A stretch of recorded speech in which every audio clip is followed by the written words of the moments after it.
పిఠాపురం నుంచి ఈరోజు జనసేన పార్టీలోకి జాయిన్ అవడానికి వచ్చిన మీ అందరికీ పేరు పేరున నాయకులందరికీ పేరు పేరున జనసేన కేంద్ర కార్యాలయం నుంచి తరపు నుంచి మీ అందరికీ నా హృదయపూర్వక నమస్కారాలు, హృదయపూర్వక స్వాగతం తెలియజేస్తున్నాను. పిఠాపురం నాకు చాలా ప్రత్యేకమైన నియోజకవర్గం. నాకు అంటే పాలిటిక్స్ సంబంధించి కంటే కూడా నేను అక్కడ శ్రీవల్లభుడి భక్తుడిని, నేను అమ్మవారి భక్తుడిని. అది ప్రత్యేకించి నాకు ఎప్పుడు పిఠాపురం చాలా ప్రత్యేక స్థానం ఉండేది. అదృష్టవశాత్తు ఈ రోజున ఇక్కడి నుంచి పోటీ చేసే అవకాశం కల్పించడం మనస్ఫూర్తిగా మీ అందరికీ పేరు పేరున ధన్యవాదాలు. పిఠాపురం ప్రజలందరికీ పేరు పేరున ధన్యవాదాలు చెప్తా ఉన్నాను. 2009 నుంచి కూడా పిఠాపురం ఎప్పుడు చాలా మంచి నియోజకవర్గం, అక్కడి నుంచి పోటీ చేయడానికని చెప్తా ఉండేవాళ్ళు. నేను 2019లో కూడా పిఠాపురం నుంచి పోటీ చేయమంటే నేను ఆలోచించాను. ఎందుకంటే నేను పిఠాపురం ఒక నియోజకవర్గంగా చూడాలి. ఉమ్మడి తూర్పుగోదావరి జిల్లాలో చాలా కీలకమైన స్థానం అది. అక్కడ ఉన్న కొన్ని అంతరాలు కానీ కొన్ని గొడవలు కానీ మొత్తం తూర్పుగోదావరి జిల్లాలో నేను అనుకున్న ఒక కార్యాచరణ, కులాల ఐక్యత జరగాలి, కాపులు పెద్దన్న పాత్ర వహించాలి, ఇలాంటివి ఒక దశాబ్దం కాలం నేను పనిచేసిన తర్వాత కేవలం నా గెలుపు కోసం నేను పిఠాపురాన్ని చూస్ చేసుకోలేదు. కులాల ఐక్యత అక్కడ ఉండాలి, అక్కడ కాపు సామాజిక వర్గం ఒక పెద్దన్న పాత్రగా ఉండాలి, అన్ని కులాలని కలుపుకెళ్ళాలి. ఇలాంటి ధోరణితో నేను ముందుకొచ్చి ఈ రోజున అది సఫలీకృతం అవుతుంది ఈ రోజున. అందుకని ప్రత్యేకించి పిఠాపురం నియోజకవర్గం కానీ, నేను మొన్న పోటీ చేసిన భీమవరం గాజువాక నియోజకవర్గం కానీ, ఈ నాకు 3 కళ్ళు నాకు ఇవ్వండి. మనం భీమవరం నుంచి కూడా పోటీ చేద్దాం అని అనుకున్న సమయంలో కూడా నేను రాష్ట్రం అంతా తిరగలను, దేశమంతా అవసరమైతే తెలంగాణ మిగతా రాష్ట్రాల్లో కూడా పర్యటించే పరిస్థితులు ఉన్నాయి. నా గెలుపు కోసం నా ఆలోచించకుండా నేను రాష్ట్రం కోసం పనిచేస్తుంటే నన్ను గెలిపించే నియోజకవర్గం ఉండాలి, నేను ఆలోచించకూడదు అని అనుకుంటా ఉంటే అది నాకు పిఠాపురం నుంచి ప్రతి ఒక్కరు వచ్చి నీకు పిఠాపురం నుంచి నీ గెలుపుకి నువ్వు ఆలోచించగలదు, మేము చూసుకుంటాం, నేను అసెంబ్లీలోకి పంపించే బాధ్యత మాది, అసెంబ్లీలోకి పంపించే బాధ్యత మాది. నువ్వు మటుకు రాష్ట్రం అంతా చూడని ఎవరు నాకు నోటితో చెప్పలా, ఆ భావన నా గుండెకి తాకింది. భవిష్యత్తులో అన్నీ కుదిరినప్పుడు, పరిస్థితులన్నీ సానుకూలంగా ఉన్నప్పుడు, ఆ రోజు మీటింగ్లో ఏం చెప్పానో అది జరిగితే తల్లి తండ్రి మన శ్రీవల్లభుడి కటాక్షంగా చూద్దాం. కానీ నేను ఒకటే అనుకున్నా, పిఠాపురం అందరూ వచ్చి వెళ్ళిపోయి దాన్ని వాడుకునే నియోజకవర్గం కాకుండా, నేను ముందు నుంచి చెప్తా ఉన్నాను ప్రతి చోట, అది నేను నా స్వస్థలం చేసుకుంటాను. అది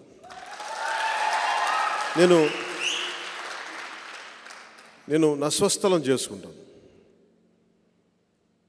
ప్రత్యేకించి నాకు ఆ లోపల, ఎందుకంటే ఉండిపోయాను నేను అక్కడ, మన బాపట్లో పుట్టాను, ఎక్కడ పుట్టాను, నేను తెలిసి పిఠాపురం నుంచే ఆంధ్రప్రదేశ్ రాష్ట్ర భవిష్యత్తు దిశ మార్చేలా చేస్తాను.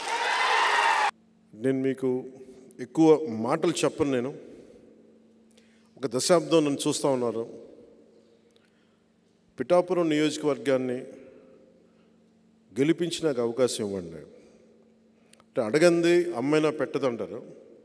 ఈరోజు నేను శక్తి పీఠమైన ఆ తల్లినే మీ ద్వారా అడుగుతున్నాను, నన్ను గెలిపించమని కోరుకుంటున్నాను.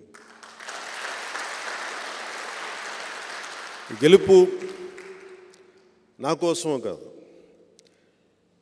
నేను పోరాటానికి నాకు మరింత బలం చేకూరుస్తుంది.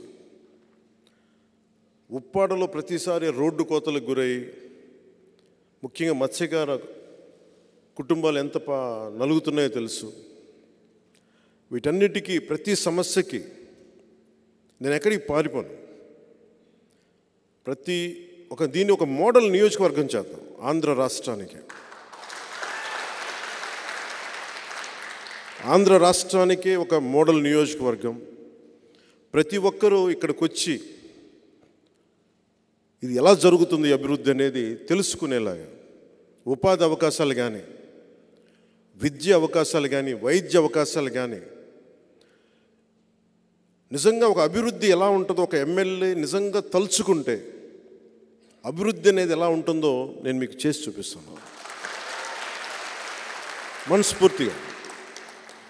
మనస్ఫూర్తిగా చెప్తున్నా. ఆర్థికంగా మనం ఎంత బలోపేతం చేయాలి. ఎక్కడ మహారాష్ట్ర నుంచి వచ్చి అక్కడ రైల్వే లైన్ అక్కడ ఇబ్బంది అవుతుంది, మహారాష్ట్ర నుంచి వచ్చే భక్తులకి దానివల్ల ఆదాయం ఎలా పెరగాలి, వీటన్నిటి మీద నాకు చాలా సమగ్రమైన అవగాహన ఉంది. అందుకే నేను ఒక్కటే మాట ఇవ్వండి, ఈరోజు మీరు జాయిన్ అవుతున్నారు. మీతో మొట్టమొదటిసారి పిఠాపురం నా అన్నదమ్ములకి, నా అక్క చెల్లెలకి, పెద్దలకి అందరికీ ఈ సభ తరపుని చెప్తా ఉన్నాను. మొట్టమొదటి మాట, ఒకసారి నేను పని చేయటం మీరు చూస్తే మీరు నన్ను ఇంకెప్పటికీ వదలరు, అంత పని చేస్తాను. అందరినీ కలుపుకెళ్ళే వ్యక్తిని, సమస్యని తగ్గించే వ్యక్తిని తప్ప సమస్యని పెంచే వ్యక్తిని కాదు. సమాజాన్ని కలిపే వ్యక్తిని తప్ప విడదీసే వ్యక్తిని కాదు. ఇంకా తప్పదు అనుకుంటే తప్ప నేను గొడవ పెట్టుకోను. ఇలాంటి పరిస్థితుల్లో మీ అందరి సహకారాలు, దీవెనలు ప్రతి ఒక్కరికి కావాలి నాకు. ముఖ్యంగా నేను పోయినసారి వచ్చినప్పుడు నోటాకి చాలామంది వేసామని చెప్పారు ఆ రోజున. ఆ నోటాకి వేసిన ఓట్లు కూడా ఈసారి జనసేనకే పడాలి. ఎందుకంటే నోటా చాలా కోపం తెస్తారు ఓటు. ప్రజాస్వామ్యం మీద గౌరవం ఉండి మాకు ఈ పార్టీలు పనిచేయట్లేదన్న కోపంతో నిరసన తెలియచేయటం, అలాంటి ఓట్లు కూడా పిఠాపురంలో ఎక్కువ ఉన్నాయి. పిఠాపురం మధ్యతరగతి మనుషులు ఎక్కువ. అక్కడ కడుపు కాలే మనుషులు ఎంత ఉన్నారో, ఎందుకంటే మధ్యతరగతి మనిషి అన్ని అర్థం చేసుకోగలడు. కడుపు కాలిన ఒక మత్స్యకారుడి బాధ అర్థం చేసుకోగలడు. తనకేమో పాలసీస్ ఏమి ఉండవు, తనకి చేయూతనిచ్చే పథకాలు తనకి ఏమి ఉండవు. తన కష్టం మీద తను బతకాలి, అన్నిటినీ అధిగమిస్తూ ముందుకెళ్ళాలి. అలాంటి మధ్యతరగతి మనుషులు ఎక్కువ ఉన్న పిఠాపురం ఇది. విద్యా సంస్థలు కానీ నిస్సహాయతతో ఇసుక తవ్వేసుకుంటూ వెళ్ళిపోతుంటే నిస్సహాయంగా చూసే ఎంతోమంది పెద్దలు నేను చూశాను. అక్కడ నా దగ్గరికి వచ్చి మాట్లాడుతూ ఉంటే నాకు అనిపించింది, అరే నేను కనుక ఉండుంటే కొంచెం ఏదన్నా చేదోడు వాదోడుగా ఉండేవాడిని, ఇంత ఇసుక దోపిడీ లేకుండా చూసేవాడిని అని అనిపించింది నాకు. ఎవ్వరూ మన సహజ వనరులను ఎవ్వరూ దోపిడీ చేయకుండా అవసరం మేరకు తీసుకునేలాగా, అడ్డగోలుగా తవ్వేయకుండా, ఎక్కడో కాకినాడ నుంచి వచ్చి ఒక మాఫియా డాన్ వచ్చి పిఠాపురాన్ని భయపెడతానంటే దానికి నేను అండగా నిలబెడతాను. అంటే మీకు ఇప్పుడు పెద్దిరెడ్డి గారి అబ్బాయి మిథున్ రెడ్డి గారు సంపూర్ణంగా నన్ను నిలువరించే బాధ్యత ఆయన తీసుకున్నారంట. అంటే ఇది ఎందుకు చెప్తున్నానంటే, ఒక సందర్భంలో నేను ఆయన్ని ఢిల్లీలో కలిశాను. ఆ మాటల సందర్భంలో ఆయన అన్న మాటలు ఏంటంటే, వాళ్ళ నియోజకవర్గంలో చిత్తూరులోని వాళ్ళ పీలేరు నియోజకవర్గంలో మేము ఎన్ని కష్టాలు పడైనా సరే, ఎంతమంది ఎదిరించైనా సరే మేము బయట వాళ్ళని రానివ్వండి, మేమే కాపాడుకుంటాం మా నియోజకవర్గాన్ని అని చెప్పారు. ఇంకెవరిని రానివ్వరండి. అక్కడ మన పార్టీ కోసమే పోయినసారి ఒక యాదవ సమూహాలకి చెందిన, సామాజిక వర్గానికి చెందిన ఒక యువకుడు మన పార్టీ తరఫున పోటీ చేస్తే పాపం చాలా భారీగా నామినేషన్ వేశారు. కానీ ఎలక్షన్లో ఓడిపోయారు. మీ ఓట్లు బాగానే వచ్చినాయి. కానీ మొన్న ఈ మధ్యన ఆయన మన పార్టీ నుంచి వెళ్ళిపోయారు, వచ్చిన ఎలక్షన్లు అయిపోయిన తర్వాత. కానీ సొంతంగా పార్టీ పెట్టి ఆయన ముందుకు వెళ్దామంటే ఆయన మీద దాడి చేశారు. ఇదే మిథున్ రెడ్డి గారు. ఈ రోజున జగన్ గారేమో బీసీలకు మేము అండగా ఉంటామని చెప్తారు. బీసీలకు అండగా ఉంటామంటే మేము మెతుకులు పడేస్తాం, మీరు ఏరుకోండి. 60 పైచిలుకు సీట్లుంటే 40 పైచిలుకు సీట్లు ఒక్క సామాజిక వర్గానికి ఇచ్చారు రాయలసీమలో. వీళ్ళు కూర్చోబెట్టి బీసీ అండగా ఉంటామని చెప్తారు. వీళ్ళు క్లాస్ వారి గురించి మాట్లాడతారు. నాకు జగన్ రెడ్డి గారి మీద కానీ మిథున్ రెడ్డి గారి మీద నాకు వ్యక్తిగతంగా నాకు కోపాలు లేవు వీళ్ళ మీద. ఇంకెవరు రాజకీయాల్లోకి రాకూడదు. నేను ఉన్నది దశాబ్దం నుంచి నేను పోరాడుతూ ఉన్నాను. 4 దశాబ్దాలు ఉన్న తెలుగుదేశం పార్టీకి కూడా నేను అండగా ఉన్నాను.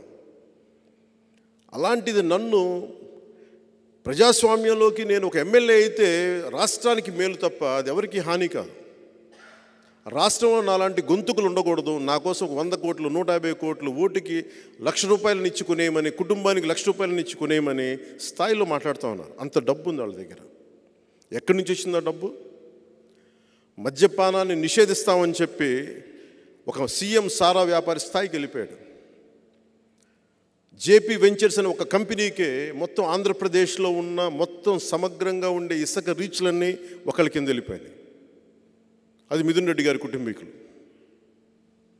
ఇంత డబ్బు పేరుకుపోయి వాళ్ళ దగ్గర ఏం చేయాలో తెలియక కొట్టుకుంటున్నారు వాళ్ళు. నేను వాళ్ళతో ఏం ఛాలెంజ్ చేసి ఏం చేయట్లా. నాకు వాళ్ళ డబ్బు తాలూకు శక్తి నాకు బాగా తెలిసిన వాడిని. నేను ఒక్కటే కోరుకుంటాను, నిజంగా తల్లి దీవెన కనుకే ఉంటే నాకు మీ అందరి ఆశీస్సులు ఉంటే మనిషికి 1,00,000 పంపించినా 1,00,000 పంచినా అది పనిచేయదు. జనసేన గెలుస్తుంది, పవన్ కళ్యాణ్ గెలుస్తుంది.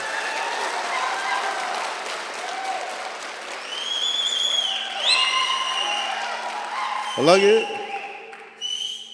వంగా గీత గారిని కూడా మీరు తెలుసో, మీ అందరికీ తెలిసి ఉండొచ్చు, 2009లో మన ద్వారానే రాజకీయాల్లోకి వచ్చారు. సోదరి సమానురాలు ఆవిడ.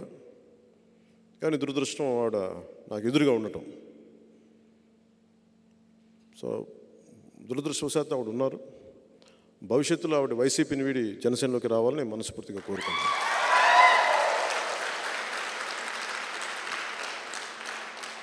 అలాగే కాకినాడ పార్లమెంటు కూడా మనదే.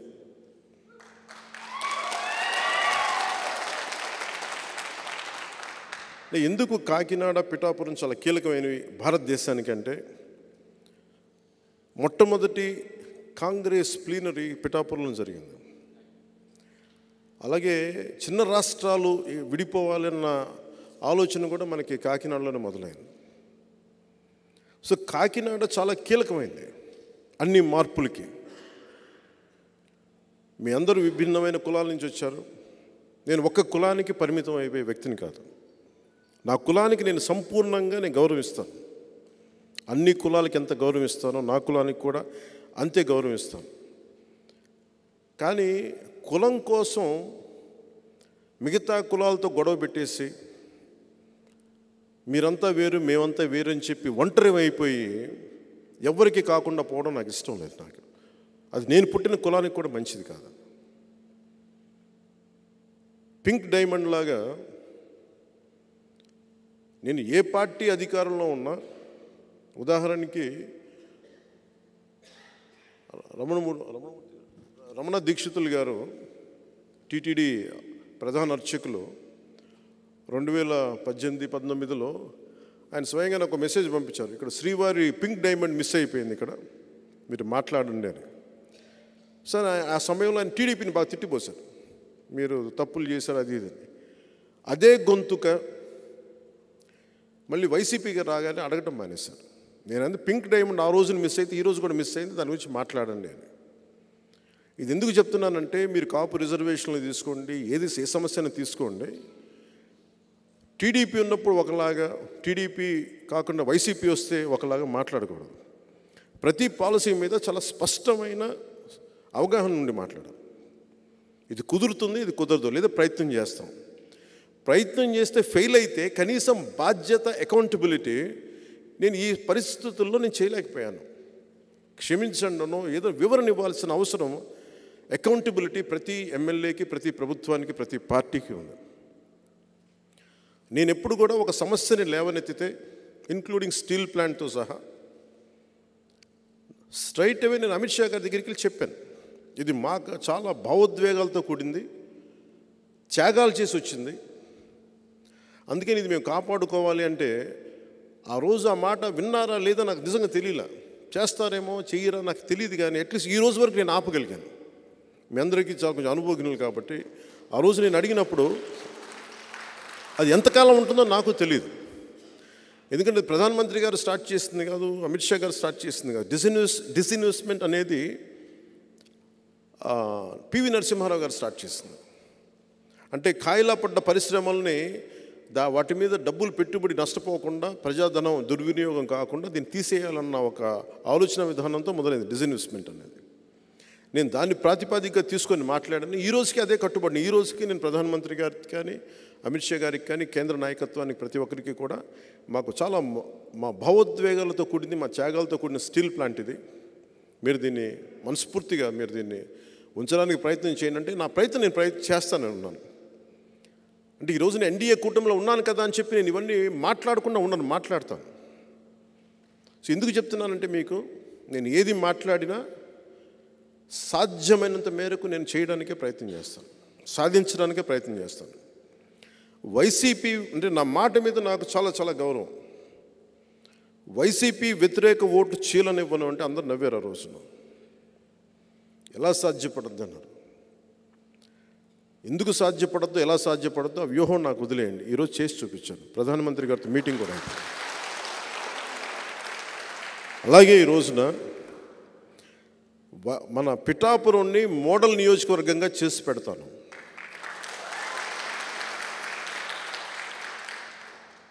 భారతదేశంలో ఎవరైనా సరే ఒక అద్భుతమైన నియోజకవర్గం ఉంది అక్కడ. అలాగే చాలా ఏదైతే నా మనసులో ఒక రాష్ట్రాన్ని ఇలా తీసుకురావాలని ఒక ఆకాంక్ష అయితే ఉందో నాకు, ఆ మోడల్ నేను పిఠాపురానికి సంపూర్ణంగా తీసుకొచ్చేస్తాను. అలాగే నా అభిమాన బలం చాలా ఎక్కువ. ఒక రాష్ట్రానికి, ఒక దేశానికి పనిచేసేంత అభిమాన బలం ఉంది నా దగ్గర. ఆ అభిమాన బలాన్ని అంతా నేను తీసుకొచ్చి పిఠాపురంలో కూర్చోబెట్టేస్తాను. ఇప్పుడు జాబ్ మేళా, జాబ్ క్యాలెండర్స్ ఒకసారి ప్రభుత్వాలు కూడా అవసరం లేదు. నేను కూర్చోబెట్టి నా ఇష్టమైన నా అభిమానులు, నా పారిశ్రామిక సన్నిహితులు చాలామంది ఉన్నారు. నా పారిశ్రామికవేత్తలను తీసుకొచ్చి ఇక్కడ మా వాళ్ళకి ఉద్యోగాలు ఇవ్వాలంటే జాబ్ మేళా పెట్టి ఇచ్చేస్తాను.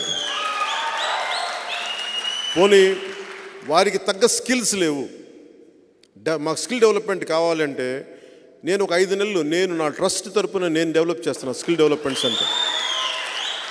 నేను ప్రభుత్వం నిధులకు కూడా నేను ఆలోచించను. నేను ఏమంటుందని మొత్తం భూగోళం అంతా కదిలించినా సరే డబ్బు పట్టుకొచ్చి డెవలప్ చేస్తాను. పిఠాపురంలో రైతుని కన్నీరు పెట్టనేవును. సెరికల్చర్ రైతు కోరుకుంది ఒకటే ఆ రోజున నేను వచ్చినప్పుడు. సెరికల్చర్ రైతు కోరుకుంది మాకు ఇక్కడ పట్టు మార్కెట్ కావాలని. అది నేను చేసి పెడతాను, ప్రత్యేకించి దృష్టి పెడతాను. ఉప్పాడ చీరలు కానీ, ఉప్పాడ చీరకి ఏదైతే ప్రపంచ ప్రసిద్ధి ఉందో దానికి ప్రత్యేకమైన మార్కెటింగ్ సదుపాయాలు నేను తీసుకొస్తాను. అలాగే విదేశాలకి వెళ్ళాలి అంటే మనం ఎంతమంది అడిగారంటే నన్ను ఈ మధ్యన మీ పేర్లు ఉంటే ఇవ్వండి సార్, మేము విదేశాలు తీసుకెళ్తాం. నా అభిమానులు ఎక్కడి నుంచి, ఎన్ఆర్ఐలు రకరకాల దేశాల నుంచి, మీరు పేర్లు ఇవ్వండి సార్ మేము తీసుకెళ్తాం, పేర్లు ఇవ్వండి సార్ తీసుకెళ్తాం అంటే నేను ఒకటే కోరుకున్నా. నేను ఎమ్మెల్యేగా గెలిచి బయట నియోజకవర్గానికి ముందు నా బాధ్యత అవి చేసి పెడతాను, తర్వాత అన్ని నియోజకవర్గాలను చేసి పెడతాను. అంటే నా ద్వారా ఏం జరుగుతుందో చెప్తాను. ఎంతమంది అప్పుడు ఆ మూల కూర్చున్న ప్రతి ఒక్కరూ కూడా మొత్తం అందరూ వాలంటీర్స్, ఎవరు డబ్బులు తీసుకొని పనిచేసేవాళ్ళు కదా, వాళ్ళు ఎవరు కూడా స్వచ్ఛందంగా మాకేదో ఒక తపన, అందరికీ నలిగి ఏదో తపస్సు, ఒక తపనతో వచ్చారు అందరూ. సో నాకు ఎంత బలమైన అవకాశం, నాకు పిఠాపురంలో పోటీ చేసే అవకాశం కల్పించినందుకు మీరందరూ జాయిన్ అయ్యి తద్వారా నన్ను మరింత బలోపేతం చేస్తున్నందుకు మనస్ఫూర్తిగా మీ అందరికీ పేరు పేరున ధన్యవాదాలు. సో ఇందాక నేను చెప్తున్నట్టుగా నేను 2 నిర్ణయించుకున్నాను. కేంద్ర నాయకత్వం అడిగితే కేంద్ర నాయకత్వం 2 అడిగారు నన్ను, నువ్వు ఎమ్మెల్యేగాను పోటీ చేయాలి, ఎంపీగాను పోటీ చేయాలని. నాకైతే ఎమ్మెల్యేగానే చేయాలని ఉంది. రాష్ట్రానికి ముందు పనిచేసి తర్వాత దేశం కోసం ఆలోచిస్తాను. కానీ ఎంపీ జనసేనదే.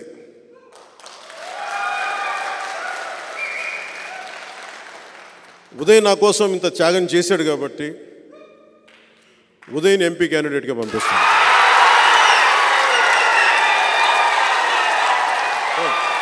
పల్ల పల్ల పల్ల పల్ల పల్ల పల్ల పల్ల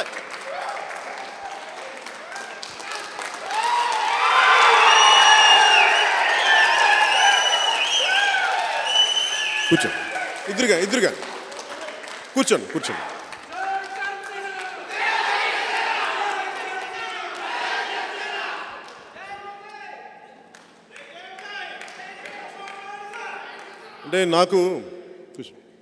అంటే నాతోటి నన్ను వద్దనుకొని వెళ్ళిపోయిన వాళ్ళు తప్ప నేను ఎవరిని వద్దనుకోలేదు జీవితంలో ఇప్పుడు దాకా. ఒకసారి నా స్నేహం, నా ప్రేమ చూసిన తర్వాత నన్ను ఎవరికి వదలబోతే మా మహేందర్ రెడ్డి గారు మన జనసేన పార్టీ వైస్ ప్రెసిడెంట్ అయినా, నేను పిఆర్పి నుంచి యూత్ వింగ్లో ఉండి ఆ రోజు నుంచి ఈ రోజు దాకా నేను ఓడిపోయినా ఏమైనా కింద పడ్డా మీద పడ్డా నా పక్కన ఉండిపోయాను.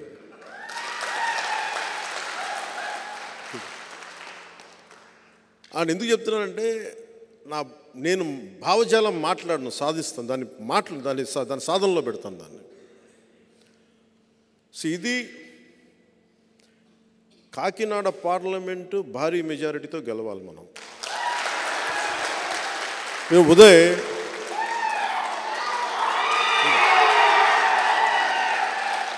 అంటే యాక్చువల్లీ చెప్పాలనుకోలే,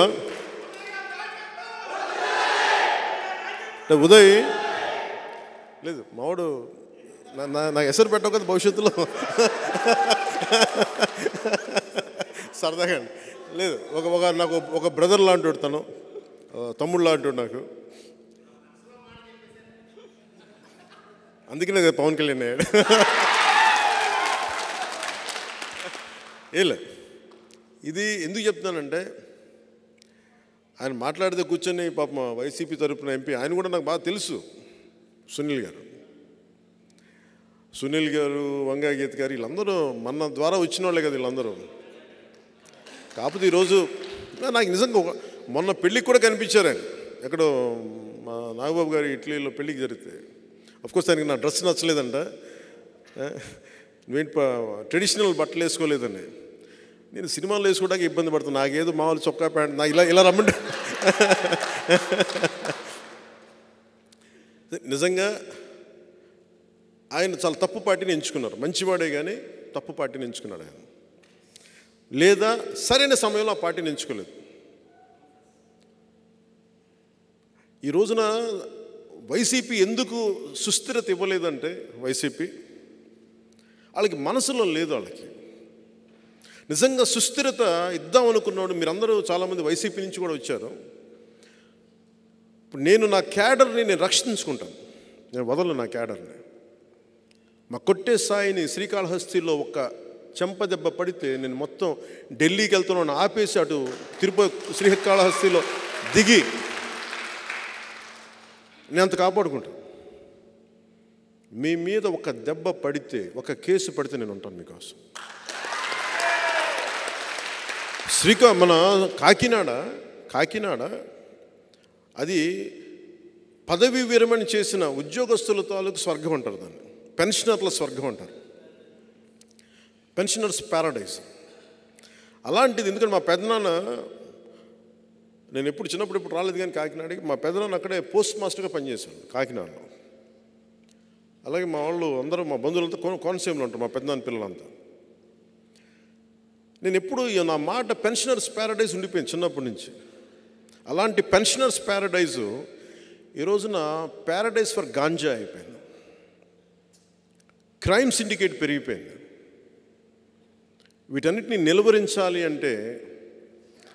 బలమైన వ్యక్తిత్వం ఉన్న వ్యక్తులు అక్కడ ప్రజాప్రతినిధులుగా ఉండాలి. ఎంపీగా ఉదయ్, ఎమ్మెల్యేగా నేను. ఉదయ్ని ఈరోజు నేను చెప్తా ఉన్నాను, అన్ని నియోజకవర్గాలు తిరగండి, మొత్తం వెళ్ళండి. ఎందుకంటే నాకు పనిచేసే యువత, ప్రధానమంత్రి గారు అడుగుతుంది కూడా, నేను మొన్న మాట్లాడుతూ ఉంటే ఆయన సభలో కూడా చెప్పారు, 2029 ఎన్నికల గురించి నేను ఆలోచించట్లేదు, 2027 గురించి నేను 2047 గురించి ఆలోచిస్తున్నాను. ఇంకో తరం గురించి ఆలోచిస్తున్నారు. ఆ తరం కోసం ఇప్పుడు ఈ రోజున పుట్టిన బిడ్డలు, 5 ఏళ్ల వయసున్న బిడ్డలు, పుట్టబోయే బిడ్డలు, వాళ్ళ 25 ఏళ్ళు వచ్చేటప్పటికి దేశం సంసిద్ధంగా ఉండాలి, ఉద్యోగాలు రెడీగా ఉండాలి, చదువులకి స్కూళ్ళు రెడీగా ఉండాలి, అసలు వాతావరణం బాగుండాలి, కలుషితం లేని వాతావరణం ఉండాలి. మోదీ గారు ఇలా ఆలోచిస్తున్నారు. ఆయన ఆలోచనకి ధీటుగా మన వంతు మనం కృషి చేసేలాగా యువ నాయకత్వం చాలా అవసరం. ఒక ఎంపీగా భవిష్యత్తులో కూడా నేను ఒకటే చెప్తాను, ఒకవేళ మోదీ గారు అడిగితే, అమిత్ షా గారు అడిగితే, నేను ఎంపీకి వెళ్ళాలంటే మా ఉదయని అడిగి స్వాప్ చేసుకుంటాం ఇద్దరం.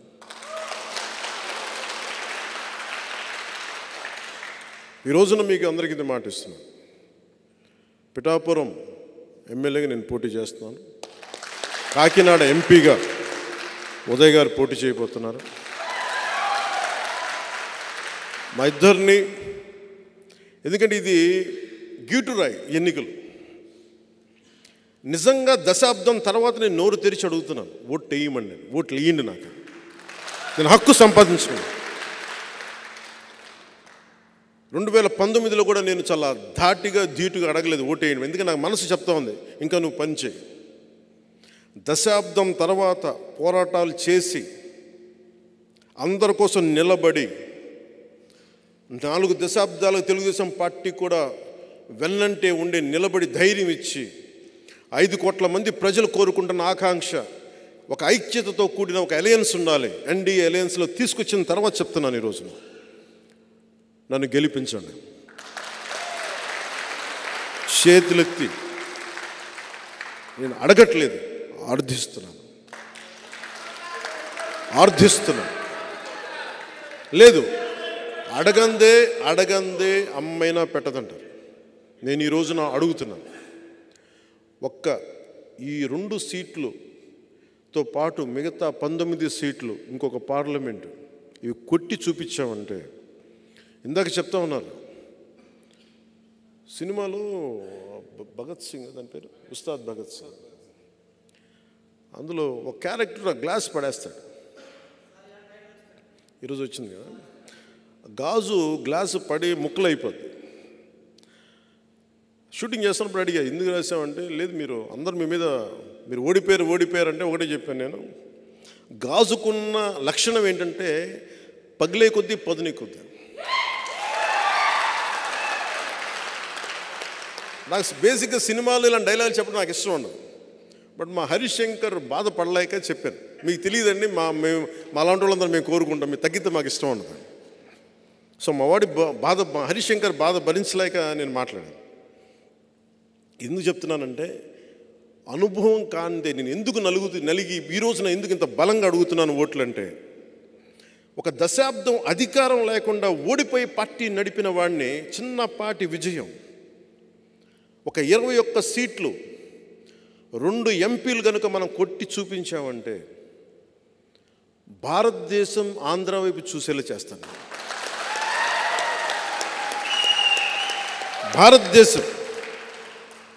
భారతదేశానికి నేను తలమానికం అయ్యేలాగా ఈ 2 సీట్లతో నేను చేయగలను, అంత నిలబడతాను.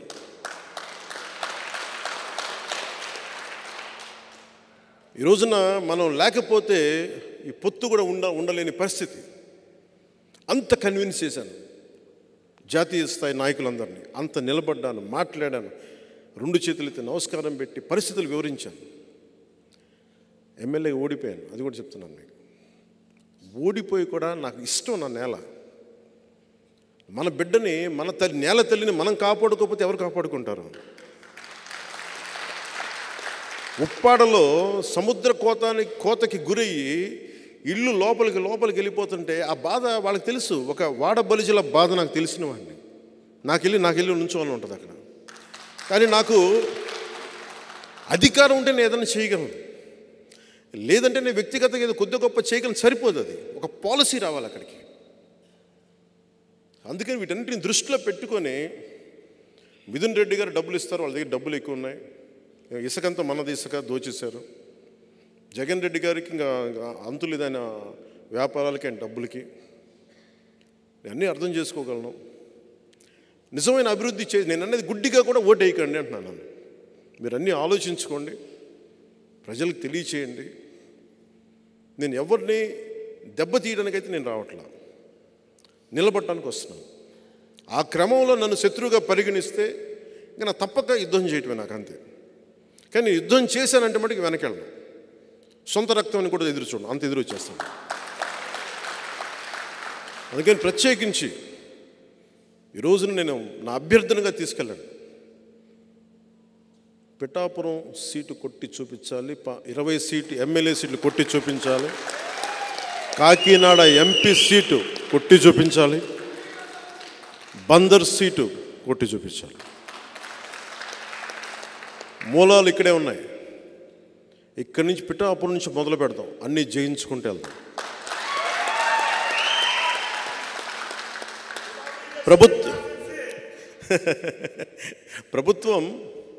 ప్రభుత్వంలో మనం భాగస్వామ్యం తీసుకుంటున్నాం.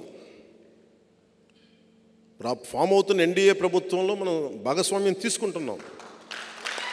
3వ వంతు స్థానిక ఎన్నికల్లో మనకి ఆ పదవులు కూడా తీసుకుందాం.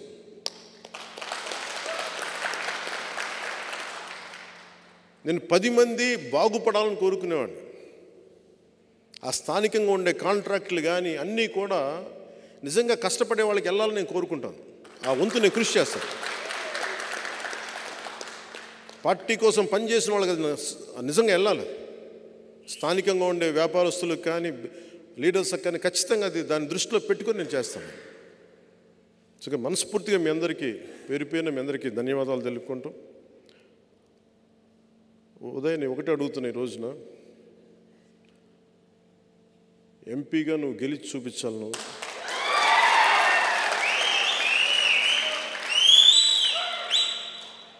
ఇది పెట్టుకొని తిరుగు. అలాగే మా మహేందర్ రెడ్డి గారిని కూడా నువ్వు మిథున్ రెడ్డి గారితో కొంచెం హ్యాండిల్ చేయాలని చెప్తాను.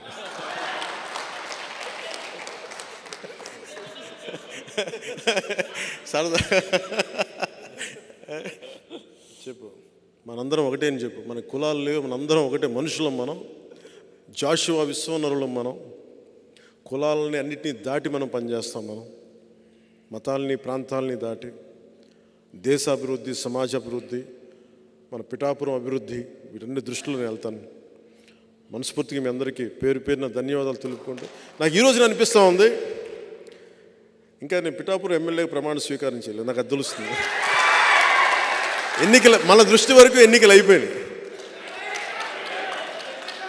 ఓన్లీ థింగ్ ఈజ్ మనం ఓటు వేయడమే మిగిలి ఉంది. ఒకటే గుర్తుపెట్టుకోండి, గెలవడాలు కాదు, 1,00,000 మెజారిటీ అని చెప్పండి. 1,00,000 మెజారిటీ, 1,00,000 మెజారిటీ. కాకినాడ పార్లమెంటు దద్దరిల్లిపోవాలి. జై జనసేన, జై హింద్.